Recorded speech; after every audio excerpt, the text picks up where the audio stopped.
Wham! Talk 1600. You're catching the drift. Conservative talk. Intelligent conversations on local, state, and national issues with Gary Wellings, chief editor of the Current newspaper and Current Online.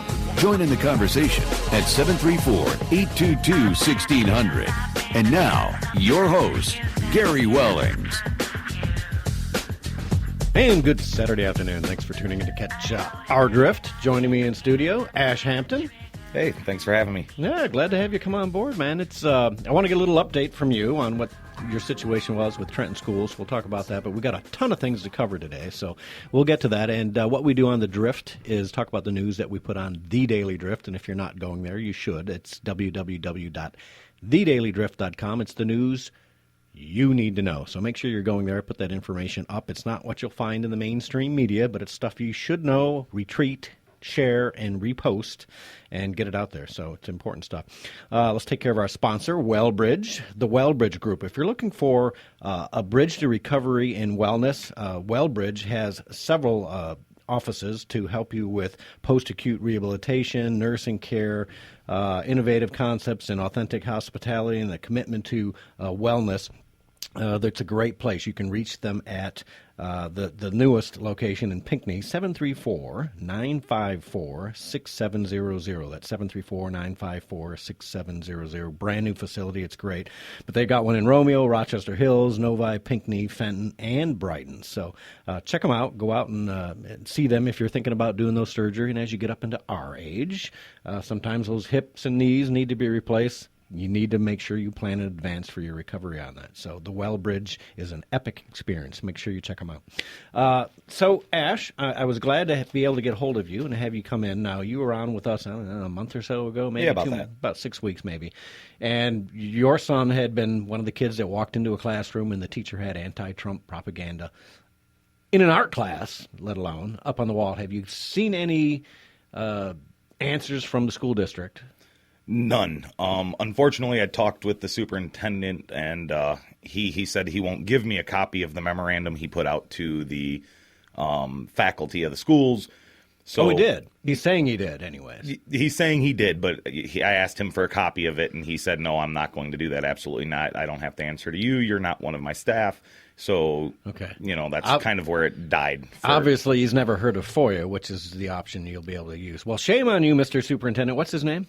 Rodney Wickham, I believe his name is. Rodney Wickham at Trenton Schools. So I would suggest to anybody who's in Trenton Schools, you have a superintendent and some staff members who are anti-Trumpers pushing their agenda on kids, which is just wrong. If you're going to bring it up in a politics class and go with both sides, I'm fine with it.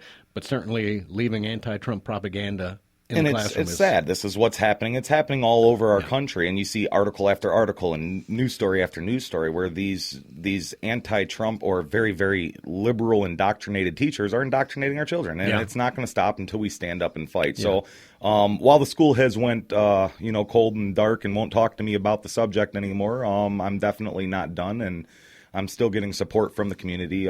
Just yesterday, I was walking down the street and, hey, I recognize your voice. And, from the videos that I had put out there and from the radio show. And so we definitely have a sense of the community is overwhelmingly supporting what's going on. And we're going to keep fighting until we can change it. Yeah. So I'm going to reach out. If your kids go to Trenton Schools and you are of the type of person who doesn't believe teachers should be indoctrinating your kids, send an email or make the phone call to the Trenton Public Schools, either the board members or the superintendent, probably the best way to bring pressure, and get on Facebook, of course, and push that around because Mr. Rodney, whatever your Wickham, your name is, shame on you, sir. That information is public information. You are paid by our tax dollars. Anything you do in that school is available to the public, and shame on you for being an un-American SOB, frankly, in my book. If you did indeed put a memorandum out to all which I think was the right move.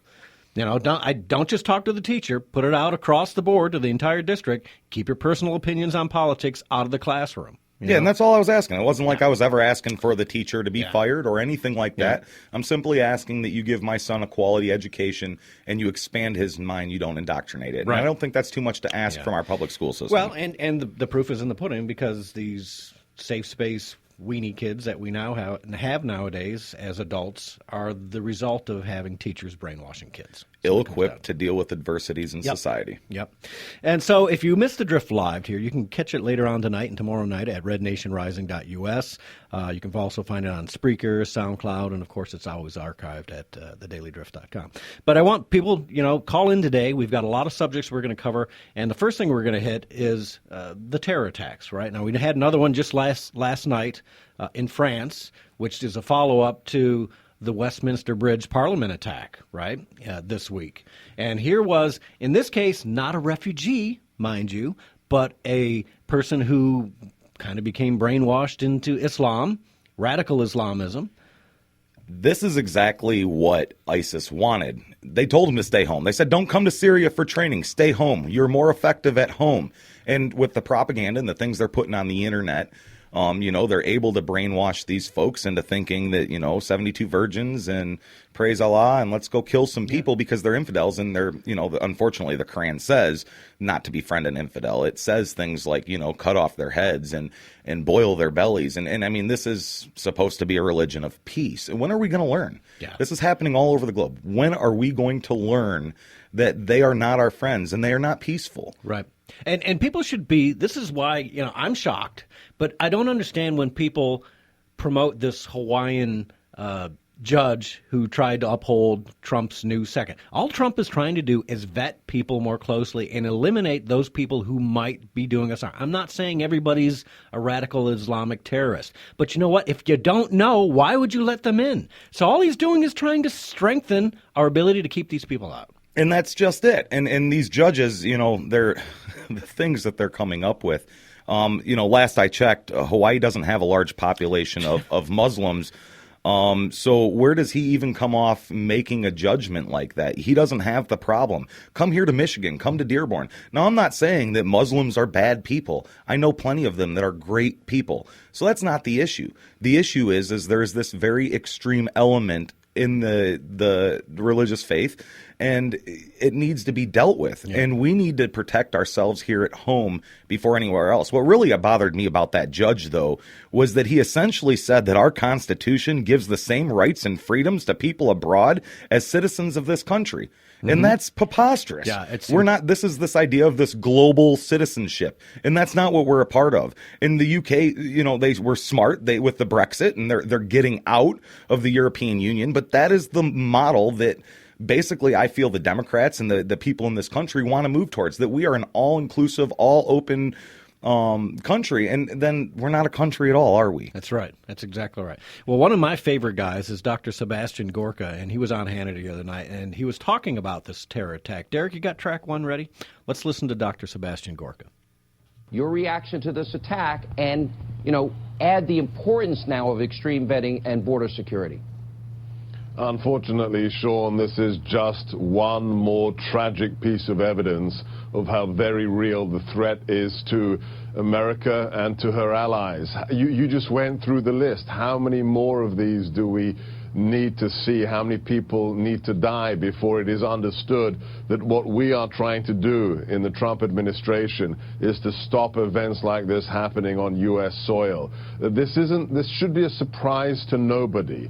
ISIS in their publications, Al-Qaeda in their English language, jihadi texts have said this is what you do. You don't need some grand army. You don't need weapons of mass destruction.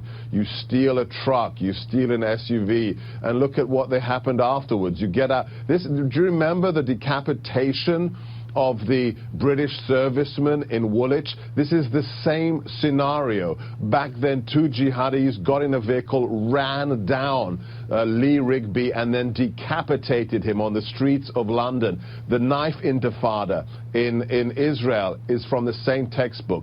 The war is real, and that's why executive orders like President Trump's travel moratorium are so important. I have been saying to people, this is now a very simple choice, and the left in this country has made a decision. And their decision is they don't want to inconvenience those people that want the privilege of coming into this country, and that they are willing to gamble with the lives of Americans. I don't say this lightly. if we don't vet because of their opposition, if we don't build a wall because of their opposition, and people cross that border, enter this country without any vetting, and Americans are killed, I argue they have blood on their hands. When will we protect the American people and make that our top priority? All right.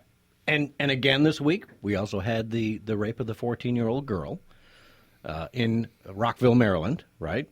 And 14 years old, there was an illegal immigrant, two of them, one from, I think it was Guatemala and El Salvador, 18 and 17 or 18 and 19 years of age. What are they doing in ninth grade with a 14-year-old students?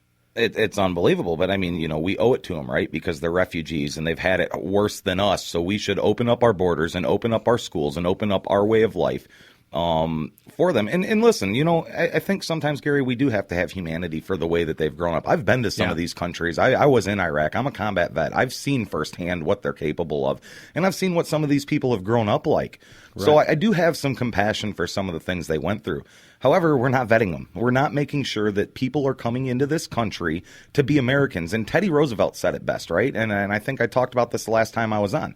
That when you come into this country, you should come into this country to have faith and allegiance, but to one flag. You should come here and assimilate to our way of lives, not try to change our way of life. And unfortunately, one of our greatest freedoms in this country is turning into our greatest downfall, and that's freedom of religion. Because they are using that as a cloak to infiltrate our way of life and impose their will. And because, you know, we're in this time and age where nobody can, you know, talk about another person because nobody can handle somebody else in an opposing view, we're now in this position. Right. Yeah, exactly Sad. Right.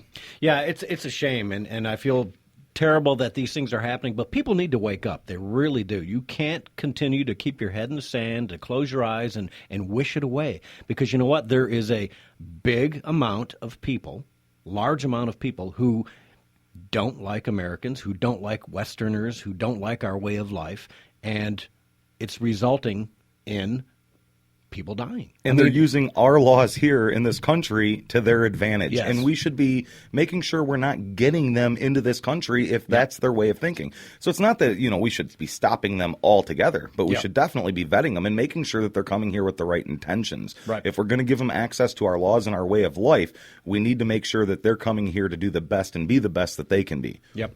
So wake up, people. Derek, let's take a break, and when we come back, we'll take a phone call from Jimmy from Manchester. So, Jimmy, hang on, and we'll talk to you on the other side of the break.